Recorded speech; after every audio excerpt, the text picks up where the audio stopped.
Assalamualaikum warahmatullahi wabarakatuh. Perkenalkan, nama saya Devika Dianti Haris dari kelas PTKC 2019 dengan NIM 192904214. Di sini saya akan menjelaskan materi mengenai distribute file system pada mata kuliah sistem terdistribusi. Sistem berkas terdistribusi adalah sebuah sistem di mana banyak pengguna dapat berbagi berkas dan sumber daya penyimpanan, klien, server, dan media penyimpanan dalam sistem terdistribusi tersebar pada perangkat-perangkat yang terdapat dalam sistem terdistribusi. Servis dijalankan melalui jaringan, konfigurasi dan implementasi dari sistem berkas terdistribusi bervariasi dari sistem yang satu ke sistem yang lain. Idealnya, sistem berkas terdistribusi tampil di depan pengguna atau klien sebagai sistem berkas yang konvensional dan terpusat.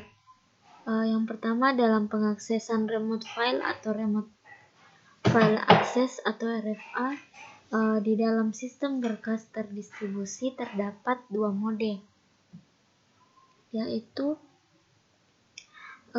yang pertama dengan remote service. Permintaan akses data dikirimkan ke server. Server melakukan akses ke data dan hasilnya di-forward kembali ke klien. Yang kedua dengan caching. Bila data yang dibutuhkan belum disimpan di dalam cache, maka salinan data akan dibawakan dari server ke klien. Yang kedua, idenya adalah untuk menahan data yang baru saja diakses di cache sehingga akses yang berulang ke informasi yang sama dapat ditangani secara lokal. File adalah kumpulan informasi yang berhubungan dengan dan tersimpan dalam secondary storage. Ada tipe-tipe file, yaitu yang pertama data atau karakter, numerik, dan binary. Yang kedua ada program. Berikut atribut file.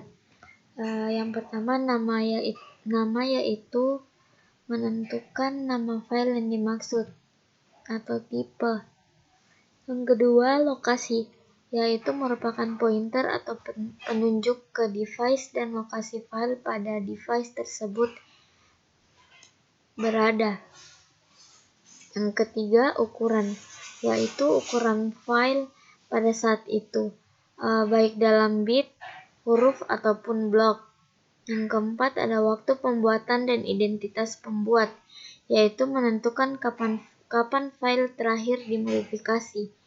Yang kelima ada proteksi, berisi informasi mengenai kontrol akses.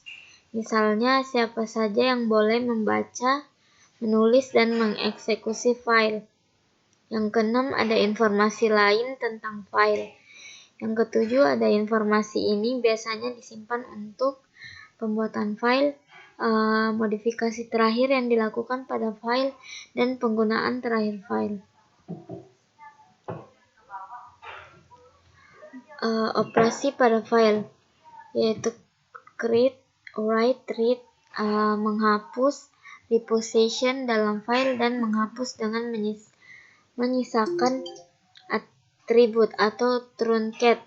Berikut ada contoh pada tipe file. File system. File system merupakan struktur logika yang digunakan untuk mengendalikan akses terhadap data yang ada pada disk. File system menyediakan mekanisme untuk penyimpanan data dan program yang dimiliki oleh sistem operasi serta seluruh pengguna dari sistem komputer.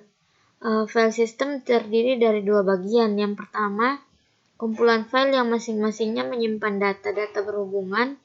Yang kedua, struktur direktori yang mengorganisasi dan menyediakan informasi mengenai seluruh file dalam sistem. Berikut ada karakteristik file system. Yang pertama, file system bertugas dalam organisasi, storage, retrieval, atau memperbaiki penamaan, sharing, dan protokol terhadap file. Yang kedua ada file dikirim ke dalam disk atau non-volatile storage media lainnya. Yang ketiga ada file meliputi data dan atribut. Yang keempat ada file sistem didesain untuk menyimpan dan mengatur banyak dan besar file dengan fasilitas untuk membuat, memberi nama, dan menghapus file. Yang terakhir adalah file system juga bertanggung jawab untuk pengontrolan dari akses file, sehingga akses terbatas ke file oleh user yang berhak dan tipe-tipe dari akses yang diminta. Sekian dari penjelasan saya mengenai materi distribute file system pada mata kuliah ini. Mohon maaf jika ada kesalahan. Wassalamualaikum warahmatullahi wabarakatuh.